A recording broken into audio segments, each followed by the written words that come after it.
This is what I wish I had known about character design, which is to draw with principles. When we sit in front of a sheet of paper to design our character, you might often be clueless. You don't know what to draw or how to draw it. I mean, you can draw by looking at things, but the moment you need to draw something from your own imagination, boom, nothing. This is because all the things that we know about drawing characters is just not enough, or it's wrong. It's just tricks and tactics that we know, but what we need is something more foundational, and that is principles, which is a way of thinking. So in the last episode of Mini Comics, we talked about how I come up with story ideas and paneling and composition for your mini comics, and in this one, I'm going to show you how I design characters for my mini comics using character design principles. So without further ado, ladies and gentlemen, I'm Kesh and welcome to The Kishore Show, episode 2. Alright, so a bit of recap. Now we're on step 4 of my making mini comic process. The first 3 steps is all about getting your story idea, scope planning, paneling and composition, and thumbnailing your mini comic, and now it's character design. But within character design, you've got a couple of more steps. So what I'm going to do right now is design one of the 5 characters that I need for my mini comic. The rest of the characters are already done and dusted, and I'm going to show you the kind of process that I use to design those characters by designing this character. So let's start. My character design process is 5 steps that helps me go from this, whatever this thing is, to this, a fully finished character that is ready to be used in my comic. By the way, everything I'm talking about in this episode is summarized into my 40-page guidebook called Sketch to Character. So stick till the end of this video to download it. It's free, by the way. First step is the idea. What I do right now is I start with an idea for my character. What is the character? What is it? What are the details of the character? Like age, gender, clothing, job, likes, dislike, political opinions. Doesn't matter. I often imagine these things and keep this in my head, but also it's good to note it down. But here's the thing. This is what we call a character brief. We're giving ourselves the limitations with which we want to build our character so that the wants and constraints we have in our character is not super vague. Now, let me be super honest with you. I always note these things down, and most of the times when I'm designing a character, the idea is just a single word. For example, I need to design 5 characters for this mini comic, which is a soul-like spirit character, a warrior, a farmer, a blacksmith, and a modern desk job guy. So these are the 5 characters I want to create for these things, and all I have for these characters are these simple words. So what I'm trying to say is, for a small project like a mini comic, you don't have to create this detailed character brief and waste your time. Don't do that. You can just start with a simple word, which is like a verb or an action or a noun, and then you just go from there. Or you can use an adjective. The Amazing Spider-Man. See, I think I used it right. I'm bad with grammar, so yeah. Now, once I have that word down or that character brief down, I close my eyes and ask myself, what is the first vision I have of this character? And then comes the character thumbnail.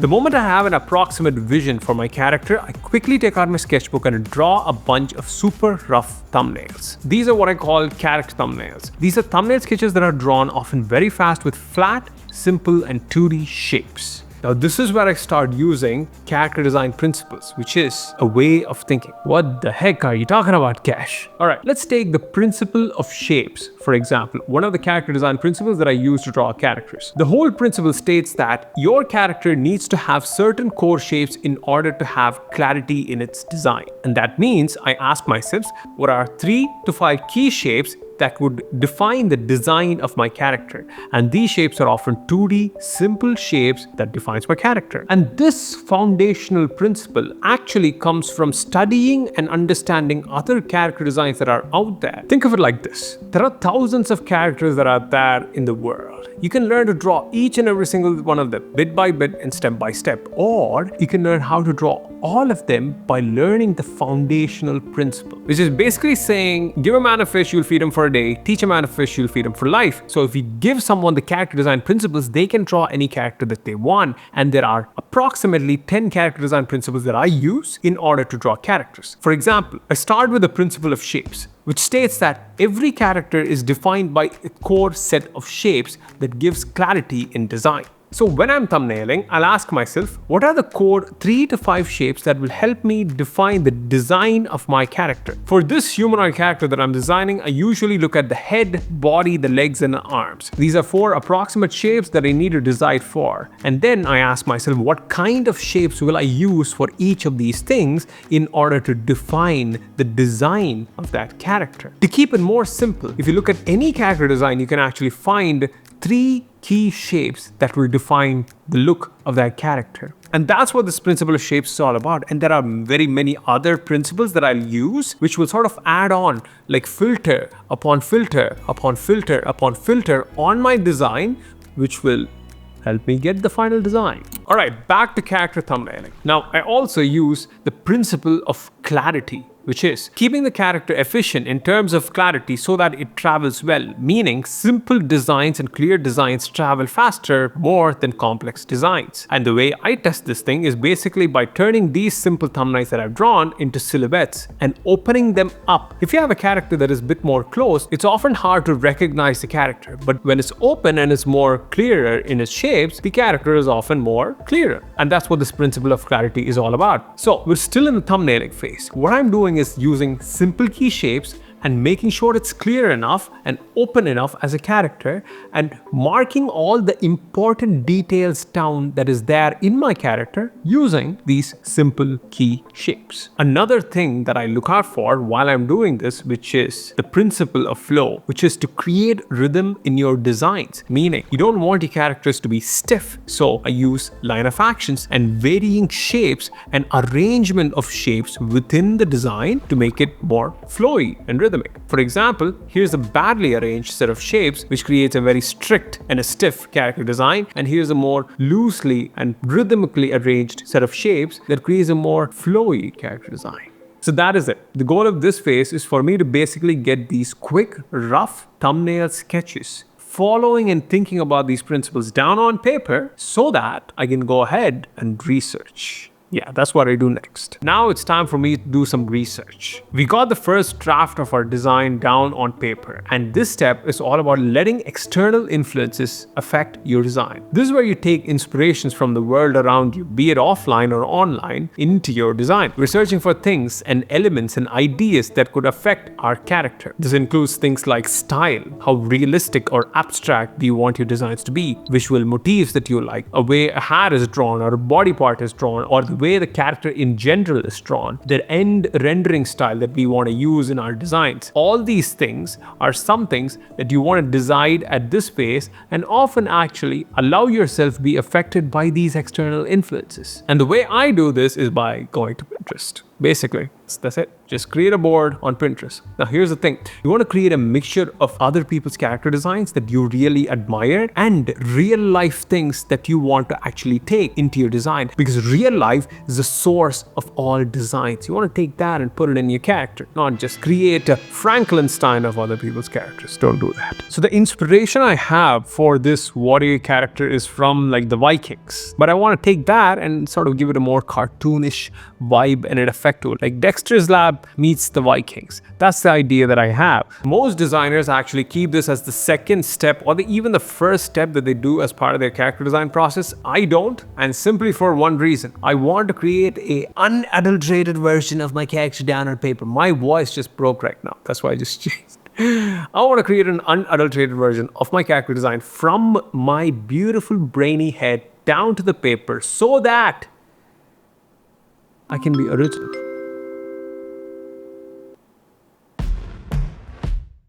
Time for us to draw the character. We were here, which is all we just have this one word, an idea for a character. Then we came here, which is we have like a rough thumbnail of the character. And then we want to get from here to here. How does this thing even happen? The thing that's between these two things is the character design principles. First is the principle of simplicity. For the head of this character, I have a vision in my head of this character having a beard and a mustache and a bun, sort of like a nice man bun right there. And the principle of simplicity is basically taking the most essential items of the vision you have in your head or the image that you're basically using and then getting down to its most essential version or part or the design. So here's how it goes. The drawing of this little reference that I have on the left. And if I just simply draw it as it is, this is what I get, like all the details and all the things. It's not super realistic, but it's not super cartoony and simple as well. And the principle of simplicity is this: everything that you want to draw has a bunch of data points. It's got this kind of a hair, this much detail in the hair, this kind of a beard, this much detail in the beard, this kind of an eye, this much detail in the eye, right? And what you are essentially doing is picking the most important points in that entire thing and then representing it in a very simple and an essential way. Basically, it's going from this to this. For example, the beard, there's so much texture out here. We don't need all that. What we need is simply the shape. And for the eyes, just taking all the essential elements and then forgetting the rest. That's the idea. So with these things in mind, I'm going to go ahead and draw another version or a more slightly detailed version of my thumbnail.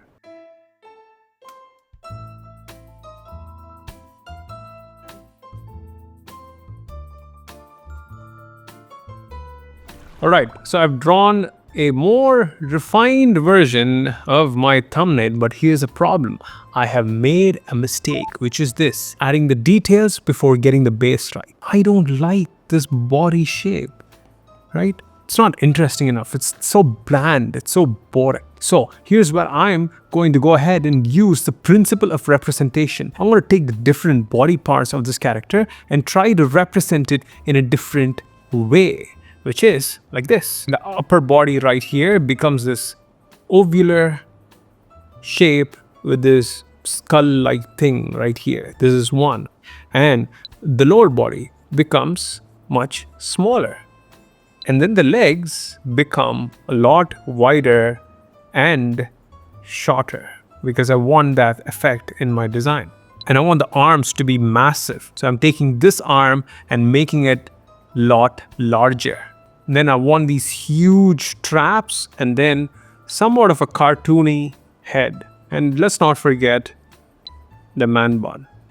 So what I'm doing right here is taking the different parts of the early thumbnail that I took, that I made, and then trying to represent it in a different way by exaggerating the shape or distorting the shape or literally modifying the shape. Like this shape became this. This arm shape basically became something like this.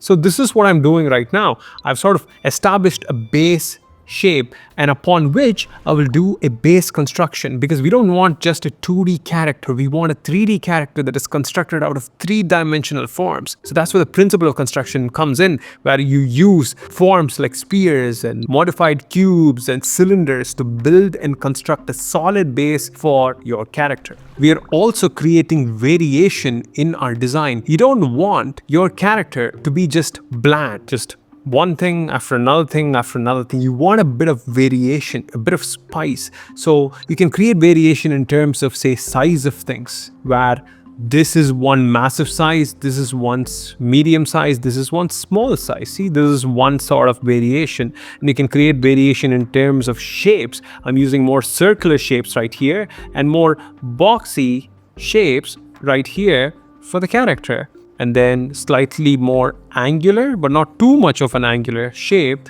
right here for this character. And the third kind of variation is sort of creating variation in terms of lines. You can see I use a lot of straights and curves paired together in my design in order to make it more interesting. Pairing straight lines and curved lines, and see, curved straights, curved straights, curved straights. Now, I'm not doing this consciously. It sort of comes a bit unconsciously or subconsciously, but you practice this. Now, see, I'm adding more details with these straights and curves and adding a bit more. See, I don't want this to be just round. I want this to be a bit pointed, because right here, I have a more rounded shape. I want a more pointy shape right here, variation, and then more rounded shape. And then creating this, I have a more varied design of my character. upon which I obviously go ahead and make a solid form and a base out of it. Once this base is constructed, and only then I'll go ahead and add in the details. And how do you add those details? What makes those realistic details stylized? Going back to the principle of simplicity, which is taking all those essential elements and things that we see in real life or in our vision, and then just asking ourselves, what are the essentials and what is the simplest way I can represent that? And then bringing it down on the paper in the most simplest way possible. So if you do that for each and every single element, for the hair, for the mustache, for the eyes can be drawn like this, but now it's drawn in a very circular fashion. The mustache can be drawn like this, but now it's drawn in a more simpler fashion. The clothing can be drawn in a very complex way with all these folds and details, but right now it's drawn in these super simple triangles and a bit of half semicircles. These are all ways of making things absolutely simple, and that is what I think about when I'm sort of designing these characters. What is the real life inspiration? What is the vision that I have? How can I ask myself the question of what are the essential items and making it simple? And in that simplicity, you will find your style. And that is the idea. And you do the entire thing for the design, you will have the character ready.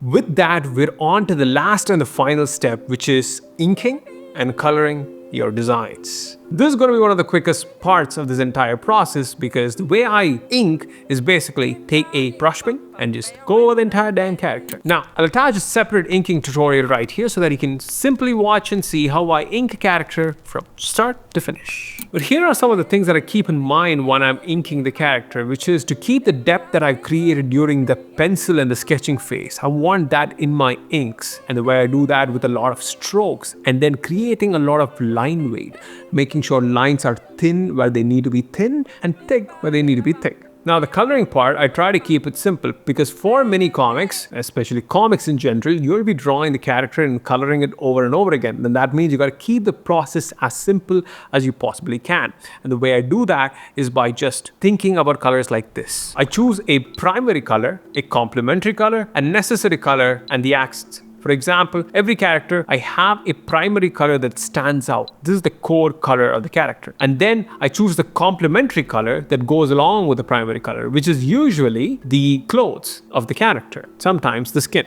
I want these two colors to go well with each other, and that is what I'm aiming for, a complementary color scheme. And then I have the necessary colors. These are colors that I cannot skip. Sometimes the hair is black and the mustache is white, or the eyes is in this color, the hand is in this color. These are colors that I cannot skip. What I then try to do is basically pair my necessary colors and adjust it accordingly to my primary and complementary color. And in this way, I create a map of colors that is based on those two important colors. And once I'm done with that, I sometimes use an accent color, which is like something there's a bit of a touch. It's like a little hint that just pops the thing out. And that's what I do when it comes to colors. And the color process is pretty simple. You lay down the flats, a layer of shadows, and a layer of highlights. Gotta keep it simple for comics. This is how you do it. And that, my friends, is how I draw and design characters for comics and animation. That is the process. That is it. Now, if your brain tells you that you can design and draw the comics that you want to draw, or design the characters that you want to draw, right? It's probably right. Listen to that. And you do it anyway. Because the best way to get ready to make a comic that you want to make is to make a comic.